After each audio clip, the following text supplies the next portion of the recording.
दो ऑप्शंस हमको clear cut समझ आते हैं, एक है जॉब, एक है बिजनेस। हम इसकी बात नहीं करेंगे। तीसरा ऑप्शन एक और है जो यूट्यूब पर भरा पड़ा है कि ये कर लो, ये करने से इतना पैसा कमा लोगे, उसको भी हटा देते हैं। मतलब इस सेशन का टॉपिक कर देते हैं how to make money without doing anything. कैसा लग रहा है?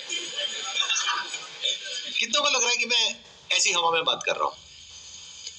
कितनों को लग रहा है कि मैं अगर कुछ बोल रहा हूं तो वो बात लॉजिकल होगी और मैं जो बोल रहा हूं अपने एक्सपीरियंस के बेस पे बोल रहा हूं? मतलब इतना विश्वास है आप लोगों को मेरे ऊपर कि यहां पर मैं किसी नए स्कैम को शुरू नहीं कर रहा हूं। मतलब ये नहीं है इस सेशन के एंड में मैं आपको कहूंगा कि निकालो 1000 रुपए 1000 रुपए 1000 रुपए 1000 रुपए 1000 रुपए और मैं आपको कहूंगा यहाँ पे पैसा लगा दो, मुझे दे दो और वो पैसा इतना हो जाएगा। ऐसा कुछ तो आपको नहीं लग रहा ना कि यहाँ पर होने वाला है? पूरा ट्रस्ट है आपको? पूरा ट्रस्ट है। कितनों को पूरा ट्रस्ट है मेरे ऊपर? बढ़िया। टॉपिक ये है कि how to make money, and when I am talking about money I am not talking about little money, I'm talking about a lot of money without doing anything. इसमें आगे बढ़ने से पहले आपको समझना होगा the concept of compound interest. कितने लोगों को समझ आता है, कितने लोगों को समझ नहीं आता है? ठीक है, तो यहीं से शुरू करते हैं। एल्बर्ट आइंस्टाइन का नाम कितनों ने सुना है? आप में से सबने सुना है। एल्बर्ट आइंस्टाइन ने कहा है कि compound interest is the 8th wonder of the world. 7 wonders हमको पता है, तो 8वां जो अजूबा है वो है कंपाउंड इंटरेस्ट। जिसको इसकी नॉलेज है वो इतना अमीर हो सकता है जिसकी कोई हद नहीं है, और जिसको इसकी नॉलेज नहीं है वो इतना गरीब हो सकता है उसकी भी कोई हद नहीं है। और 99% लोगों को अगर इसकी नॉलेज है भी तो ऊपर लेवल पर है। जिन्होंने हाथ अभी ऊपर भी किया था ना, उनको भी बहुत बेसिक सी नॉलेज है, डीपली नहीं समझते हैं। एक क्वेश्चन पूछता हूं आप लोगों से। चेस में 64 स्क्वायर्स होते हैं, तो मान लो अगर हम पहले स्क्वायर के ऊपर 1 चावल का दाना रखें, अगले स्क्वायर के ऊपर 2 चावल के दाने रखें, तीसरे पे 4 दाने रखें, चौथे पे 8 दाने रखें। अगर इस तरीके से हम करते जाएं तो एंड तक पहुंचते पहुंचते, यानी जब हम लास्ट स्क्वायर पे पहुंचेंगे तो कितने चावल के दाने होंगे? Near about approx 1 lakh sir. 1 lakh के आसपास? Yes sir. Anybody else? Sir, I think more than 10 lakh. 10 lakh से ऊपर हो जाएंगे? Yes, sir. तो मतलब आपका जो दिमाग चल रहा है वो चल रहा है मैक्सिमम लाखों तक, और अगर किसी का दिमाग चलेगा तो वो चल जाएगा करोड़ों तक। क्या हो अगर मैं कहूं कि जब तक आप आखिरी उस पर पहुंचोगे, जो आखिरी बॉक्स है, तो वहां पर आपको चाहिएंगे 18 जीरो। कितने करोड़ होते हैं ये? बोल तक नहीं पा रहे हो, इतने चावल के दाने हो जाएंगे वहां पर। इससे क्या समझ आ रहा है कि compounding is actually the 8th wonder of the world. जिसको इसके बारे में नहीं पता था या जिसको पता भी था, उसने भी इमेजिन नहीं किया होगा कि इतना बढ़ जाएगा। उसने सोचा होगा मैक्सिमम कुछ करोड़ हो जाएंगे, 50 करोड़ हो जाएंगे, 100 करोड़ हो जाएंगे, 1000 करोड़ हो जाएंगे। ये तो उससे भी बहुत ज्यादा है। ये है पावर ऑफ कंपाउंडिंग। इसका एक और एग्जांपल देता हूं आपको, बहुत simple, day to day life से कनेक्टेड। आप में से कितनों के पास में क्रेडिट कार्ड है? तो क्रेडिट कार्ड पे आपको पता है कितना इंटरेस्ट लगता है, 1 साल का या 1 महीने का? Sir around 36%। 36% पर एनम, यानी अराउंड 3% महीने का। जी सर। यानी कि 10,000 रुपए आपने क्रेडिट कार्ड कंपनी को टाइम से नहीं दिया तो उस पर कितना रुपए लगेगा? 10,300। 300 रुपए सुनने में बड़ा लगता है तो बहुत छोटा लगता है। अरे 300 रुपए से क्या फर्क पड़ता है? क्रेडिट कार्ड कंपनी बोलती नहीं है कि इसको ईएमआई में ब्रेक कर दो, बट उसमें कितना एक्स्ट्रा लगेगा? सिर्फ 300 रुपए। तो आप कहोगे अच्छा 300 रुपए तो है। इसका मतलब क्या है? आप कंपाउंडिंग को नहीं समझते हो। और नहीं समझते हो तो अभी मैंने क्या कहा था थोड़ी देर पहले कि जो कंपाउंडिंग को नहीं समझता है वो इतना गरीब हो सकता है जिसकी कोई हद नहीं है, और जो समझता है वो इतना अमीर हो सकता है जिसकी कोई हद नहीं है। तो आप अमीर होना तो चाहते हो, लेकिन क्योंकि आप इसको नहीं समझते हो तो आपके जो सारे एक्शंस हैं वो आपको गरीबी की तरफ ले जाएंगे। आप कहोगे 3% ही तो है, क्या फर्क पड़ता है? तो महीने का 3% मतलब साल का कितना हो गया? 36%। ऐसा आपको लग रहा है क्योंकि आप कंपाउंडिंग को नहीं समझते हो। क्योंकि जो 3% आप नहीं भरोगे इस महीने, उसके अगले महीने उस 3% पे भी 3% लगेगा। तो साल के एंड में अगर आप कैलकुलेट करोगे तो वो 36% नहीं है, वो 50% से भी ऊपर है। Do you know what that means? Bank में अगर आप अपना पैसा रखते हो तो कितना इंटरेस्ट मिलता है? 6-7%। यहां कितना दे रहे हो? 50%। तो अमीर कैसे हो गए अंकल आंटी? बहुत सारे लोगों के पास में, जिनके पास में क्रेडिट कार्ड होता है, मैंने देखा है वो क्या करते हैं, वो ये नहीं देखते कि अमाउंट कितना ड्यू है, वो देखते हैं मिनिमम अमाउंट ड्यू कितना है। अच्छा मिनिमम इतना है, चलो ये पे कर देता हूं। बाकी का क्या हुआ? उस पर इंटरेस्ट लगेगा। इसमें क्रेडिट कार्ड कंपनी का तो बहुत बड़ा फायदा है और आपका बहुत बड़ा नुकसान है। तो इस सेशन से पहली चीज जो आपको सीखनी है, जो मैं बोल तो रहा हूं लेकिन मुझे पता है कि आप नहीं सीखोगे, वो ये है कि कभी भी जो आपको ईएमआई पे करनी है उसको डिले मत करो। क्योंकि अभी अगर आपने ये सोचा कि 10,000 के ऊपर 300 रुपए है, तो कल आप ऐसे ही सोचोगे कि 1 लाख के ऊपर 3,000 रुपए तो है। तो अगर आपको मेरी ये बात समझ आ गई है तो ये आपको बचाएगा गरीब होने से। अब दूसरे एस्पेक्ट पे आते हैं कि अमीर कैसे होते हैं इस फंडे को यूज करके। सबसे पहला स्टेप है, अगर आज आपकी एज है 20-22 साल, तो आपको क्या करना है, जो कर रहे हो वो ही करो, उसको अच्छे से करो, यानी कि पढ़ाई लिखाई।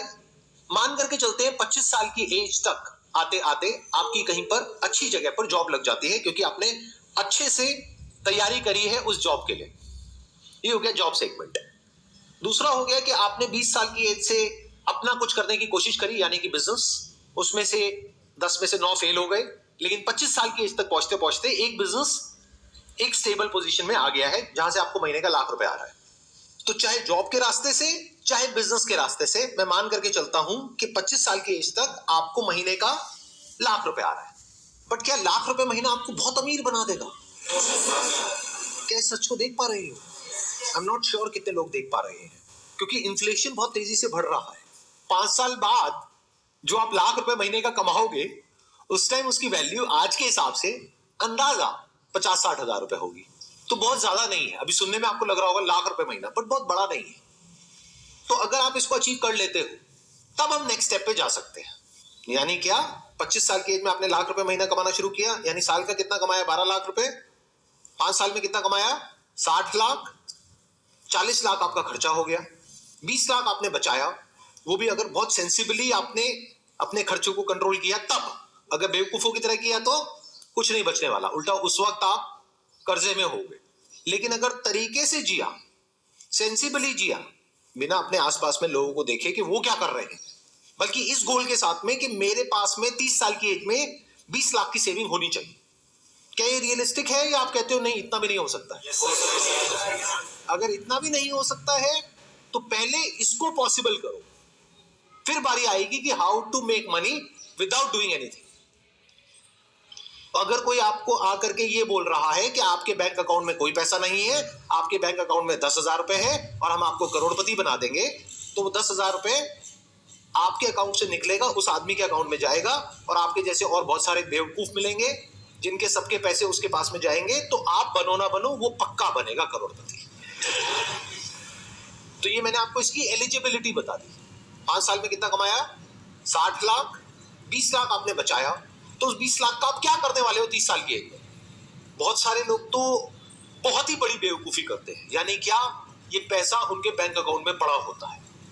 इसका मतलब उनको कंपाउंड इंटरेस्ट के बारे में कुछ भी नहीं पता है। तो अगर आप ये बेवकूफी करने वाले हो या अभी कर रहे हो, तो सबसे पहले उस पैसे की एफडी करा लो, क्योंकि सेविंग में इंटरेस्ट है 3-4%, एफडी में है 7%। और आजकल तो बहुत सारे बैंक्स ऐसे हैं जहां पर ऑटोमेटिकली ये काम हो जाता है। अब जो न्यू एज बैंक्स हैं वहां पे ये काम ऑटोमेटिकली हो जाता है, यानी आपको मैनुअली नहीं करना पड़ता। कि जैसे ही आपका बैलेंस एक पर्टिकुलर अमाउंट के ऊपर जाता है तो ऑटोमेटिकली एफडी बन जाती है, ऑटोमेटिकली टूट जाती है, उसमें पेनल्टी भी नहीं लगती है। ऐसे भी बैंक्स हैं, तो रिसर्च करो ऐसे कौन से बैंक्स हैं। इसका कितना बड़ा बेनिफिट होगा आपको, अभी आप कैलकुलेट नहीं कर सकते। जैसे वो चेस में आप कैलकुलेट नहीं कर पाए थे, 10-20 साल में अमाउंट कितना बड़ा हो जाएगा आप सोच भी नहीं सकते। अगर सिर्फ यही करते हो जितना मैंने कहा है, तो क्या जो मैंने कहा था वो एक लेवल पे सच नहीं हो गया है? How to make money without doing anything. अभी देखना, एक स्टेप हम और आगे बढ़ते रहेंगे। मतलब आपने क्या किया? 2 काम करे अभी तक। एक, कोई भी ऐसा लोन नहीं लिया जिसका इंटरेस्ट बहुत हाई हो। एक आपने ये किया, दूसरा पैसे को आइडल नहीं छोड़ा, अपने सेविंग्स अकाउंट में या करंट अकाउंट में उसकी एफडी करा ली। अगर सिर्फ ये दो काम करे तो you are already making a lot of money without doing anything. लेकिन अब आप कहते हो कि नहीं सर, ये जो तरीका आपने बताया इसमें मैं समझ रहा हूं कि मैं पैसा कमाऊंगा लेकिन मैं और कमाना चाहता हूं, तो उसका क्या तरीका है? तो अब ध्यान से समझना कि पैसा कमाते कैसे हैं, यानी वेल्थ कैसे क्रिएट होती है। अपना एग्जांपल दूं, उससे आई थिंक आप ज्यादा अच्छे से रिलेट कर पाओगे। हमारा जो बिजनेस है वो है स्टॉक फोटोग्राफी का। आप में से कुछ लोगों को पता होगा, कुछ को नहीं पता होगा, क्योंकि उसके बारे में मैं बात नहीं करता हूं अपने सेशंस में। बट शॉर्ट में बता देता हूं वहां पे हम क्या करते हैं। हम कुछ इमेजेस प्रोड्यूस करते हैं या फोटोग्राफर से देते हैं, फिर उसको आगे उसका लाइसेंस देते हैं बड़े बड़े ब्रांड्स को। तो जितनी भी आप एड्स देखते हो न्यूज़पेपर्स में, मैगजीन्स में, ऑनलाइन ऑफलाइन, उसमें जो बड़े बड़े ब्रांड्स की जो एड्स होती है जहां पर कुछ मॉडल्स होते हैं, मान लो कुछ फैमिलीज हैं, कपल्स हैं, वो जो फोटोग्राफ्स हैं वो there is a strong possibility वो हमसे लेते हैं अगर वहां पर कोई इंडियन फेस है तो, क्योंकि इंडियन फेसेस की हमारी पूरे वर्ल्ड की सबसे बड़ी कलेक्शन है। लेकिन आने वाले टाइम में इस बिजनेस के ऊपर एक बहुत बड़ा थ्रेट है because of AI, artificial intelligence. क्योंकि अब क्या हो रहा है, बहुत सारे ऐसे सॉफ्टवेयर आ गए हैं, बहुत सारे ऐसे प्लेटफॉर्म्स आ गए हैं जैसे मिड जर्नी है, जहां पर कि आप जाओ और कुछ प्रॉम्प्ट दो और वो आपको बिल्कुल रियलिस्टिक इमेजेस बना करके दे देगा। तो अगर वो इमेजेस वहां से आपको फ्री में मिल जाएगी, ऑलमोस्ट फ्री में मिल जाएगी, तो कोई हमसे इमेजेस क्यों खरीदेगा? देखो तीनों सिनेरियोस पकड़ लेते हैं कि मेरे अपने बिजनेस में कितनी रिटर्न आने वाली है गोइंग फॉरवर्ड अगले 5-10 साल में। या तो 0%, या अगर कुछ बहुत कमाल का हमने कर दिया जो हम कर रहे हैं तो 10%। और अगर हम इस थ्रेट को ढंग से मैनेज नहीं कर पाए, यानी जो एआई की वजह से हमारे बिजनेस पे थ्रेट है उसको हम ढंग से मैनेज नहीं कर पाए, तो बिजनेस हो सकता है 10% से गिरने लग जाए हर साल का। तो मैंने कैलकुलेशंस करी कि अगर मेरे पास में इतना अमाउंट है, अगर उसको मैं अपने बिजनेस में लगाता हूं तो वहां पे in the best case scenario return आएगी 10%।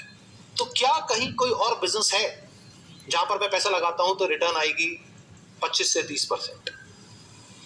तो उस बिजनेस में पैसा लगाना बेटर है या अपने बिजनेस में पैसा लगाना बेटर है? Does it making some sense to you guys? अब मैं कुछ ऐसा बोलने वाला हूं जो हो सकता है आप लोगों की जो सोच है उससे बहुत अलग है, लेकिन अगर समझोगे डीपली मेरी बात को तो समझ पाओगे मैं किस एंगल से क्या बोल रहा हूं।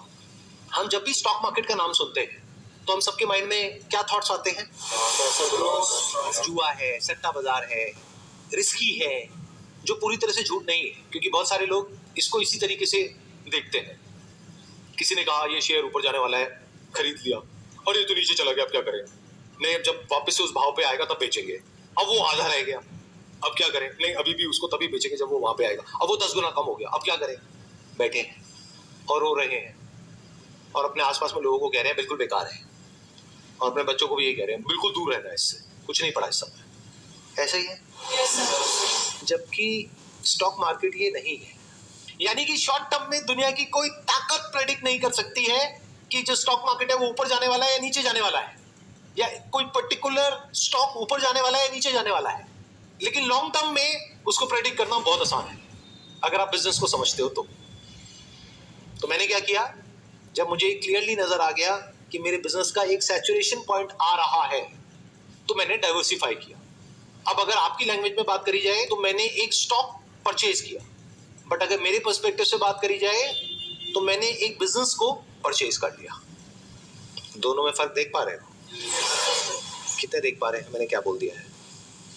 बाकियों को नहीं समझ आ रहा, मैं समझाता हूं। आप स्टॉक मार्केट को कैसे देखते हो? मैंने शेयर खरीद लिया, शेयर बेच दिया, शेयर का भाव ऊपर चला गया, शेयर का भाव नीचे चला गया।